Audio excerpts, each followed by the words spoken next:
Tremonti, attrezzature e materiale per saldatura professionale a Montebelluna.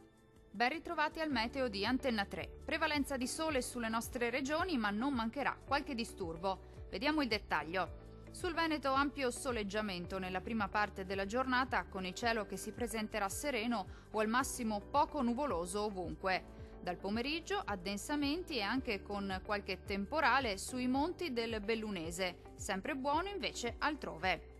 Temperature minime tra 13 e 18 gradi, massime comprese invece tra 23 e 29 gradi circa.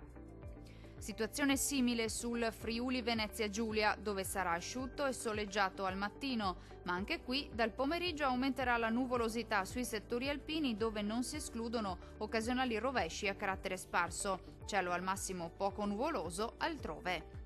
Temperature minime tra 15 e 17 gradi, massime oscillanti invece tra 25 e 27 gradi circa. Raggiungiamo infine il Trentino Alto Adige.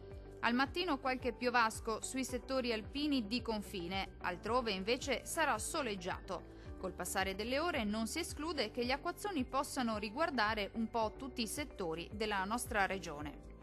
Temperature minime tra 11 e 13 gradi, massime comprese invece tra 27 e 29 gradi circa. Dal meteo di Antenna 3 per ora è tutto. Arrivederci al prossimo aggiornamento.